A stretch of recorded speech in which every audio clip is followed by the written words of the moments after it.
대미 통상 협상 최종 시한이 나흘 앞으로 다가오면서 정부는 사실상 24시간 비상 대응 체계를 가동해 협상에 총력을 기울이고 있습니다. 자칫 협상에 실패할 경우 제조업 비중이 큰 우리 경제가 큰 타격을 받을 수 있다는 우려도 나오고 있는데요. 미국이 일본 유럽연합과의 무역 협상을 속속 타결하고 중국과도 본격 협상에 들어가는 등 국제 경제도 숨가쁘게 돌아가고 있습니다. 김은건 해설위원과 관련 협상 상황 자세하게 살펴보겠습니다. 안녕하십니까? 안녕하세요. 네, 자 우리나라와 미국과의 관세 유예 시한 이제 불과 나흘 앞으로 다가왔는데 이번 주에 이제 막판 단판이 또 예상돼 있지 않습니까? 그런데 이에 앞서 미국과 유럽연합이 협상을 전격 타결했는데 이 내용부터 좀 정리를 해주시죠. 네, 어제 스코틀랜드에서 미국 트럼프 대통령 그리고 EU의 폰데라이젠 집행위원장이 만나서 1시간 반 동안 회동을 한 뒤에 직접 협상 결과를 발표를 했습니다. 우선 미국이 자동차를 포함한 모든 EU산 품목에 대해서 15% 균일 관세를 적용하기로 했고요.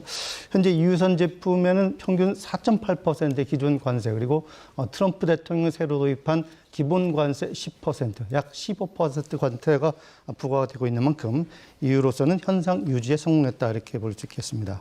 그리고 철강과 알루미늄 품목에 대해서는 계속 50% 관세가 그대로 적용이 되고요. 또 EU가 요구해온 그 항공기와 부품 그리고 전략적 품목에 대해서는 상호 무관세 합의를 이뤘습니다. EU는 또 대규모 투자를 약속을 했는데요. 앞으로 3년간 총 7,500억 달러. 약 1,038조 원 규모의 미국산 에너지를 구매를 하고 또 830조 원 규모의 추가 투자를 하기로 했습니다. 협상 시간 종료를 이제 닷새 앞두고 정상화 전격 협의가 이루어진 건데요. 그래서 세계 최대 규모 교역국 간의 전면전은 피하게 됐습니다.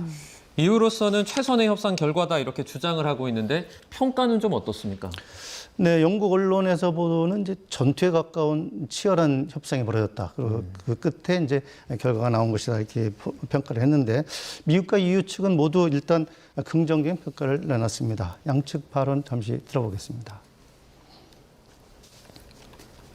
I think you were saying this is probably the biggest deal ever reached in any capacity, trade or beyond trade. 15% is not to be underestimated, but it is the best we could get. 네, 그러나 EU로서는 앞서 말씀드린 대로 대규모 대미 투자를 약속하는 등 큰 대가를 치러야 했습니다. 15% 관세율 적용 범위를 두고도 양측이 벌써부터 상반된 입장을 내놓고 있는데요. 폰데라이젠 집행위원장은 15% 관세율 합의가 자동차뿐 아니라 반도체와 의약품에도 이제 적용된다고 주장을 했고요. 트럼프 대통령 그런데 의약품 제외다 이렇게 상반의 입장을 보였습니다. 반도체 관련 그 관세가 근거가 될 미국 무역 확장법 232조 조서 결과 곧 발표될 예정이어서 또 갈등이 촉발할 가능성도 여전히 남아 있고요. 이 때문에 EU 회원국들은 합의 타결을 일단 환영은 하면서도 핵심 쟁점은 여전히 해결되지 않았고 신속히 세부 사항에 대해서 협의하는 게 중요하다 이런 신중한 입장을 보이고 있습니다. 네, 우리로서는 앞서 타결된 이런 협상들이 신경 쓰일 수밖에 없는데 미국과 EU의 합의가 우리 한미 통상 협의에는 어떤 영향을 미칠까요? 네, 우선 이제 이번에 15% 관세율 합의가 이루어지지 않습니까? 예. EU로서는 이제 현상 유지라는 성적표를 일단 받아낸 것이라는 평가가 나오고 있고요. 미국은 또 앞서 일본과도 15% 관세율 적용에 합의를 해서 사실상 대미 협의의 이제 하한선 그리고 또 새로운 뉴 노멀로 이제 자리 잡는 분위기입니다. 그래서 EU산 이제 자동차 제품의 현재 기존의 2.5%에다가 트럼프 대통령이 모든 수입 자동차에 도입한 25% 품목 관세를 적용해서 27.5%가 부과되고 있었는데 이번에 이제 15%로 이제 낮아지게 되는 거죠. 우리나라로서는 이제 경제국인 일본산에 이어서 EU산 자동차에서도 15% 관세가 적용이 돼서 압박을 받게 됐습니다.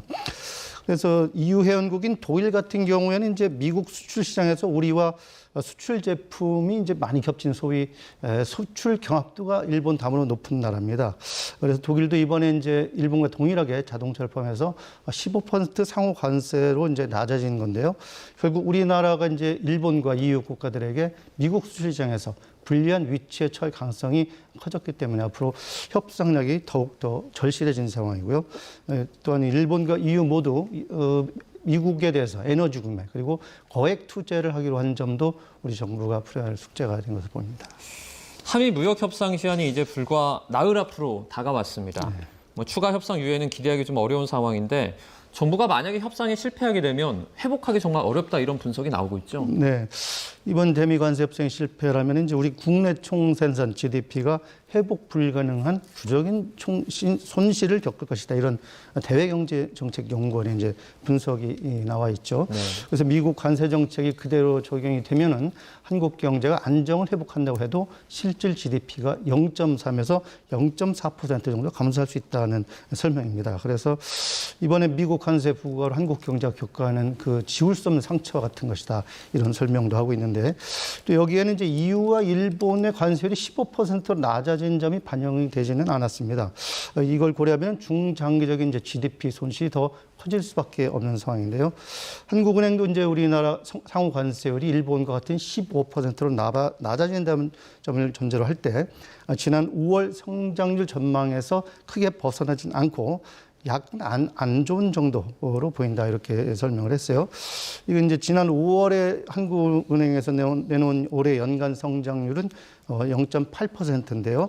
이번 협상에서 미국의 이제 상호 관세율이 낮아지지 않으면은 연간 성장률이 0% 가깝게 떨어진 게 아니냐 이런 분석이 나오고 있습니다. 네. 자, 이제 우리는 협상 마감 시한 하루 전에 막판 단판을 예정해 놓고 있습니다. 구윤철 경제부총리와 베센트미 재무장관, 이 자리에서 최종 조율 좀 순조롭게 이루어질까요? 네, 오는 31일 미국 시각 현지 시각으로 미국 31일 날 한미 경제 수장이 한 자리에 만나게 됩니다. 미국의 이제 25% 상호 관세 유예 시한이 다음 달 1일이죠. 그래서 하루 전에 열리는 만큼 최종 담판 성격이라고 볼 수 있겠죠. 예. 조현 외교부 장관도 비슷한 시각에 마코 루비오 미국 국무장관을 만날 예정인데요. 조현 장관은 이제 한미 동맹 강화를 내걸고 미국 설득에 나설 것으로 보입니다. 그리고 구윤철 부총리가 관세 협상을 총괄하는 동안에 조현 장관은 한국의 국방비 증액 등 안보 카드로 지원에 나선 구도가 될 것으로 보입니다. 정부는 이제 일본과 EU의 대미 관세 협상 결과를 토대로 해서 이들과 차별화된 협상 패키지를 마련해서 미국 측을 설득하고 있는 것으로 알려지고 있는데요.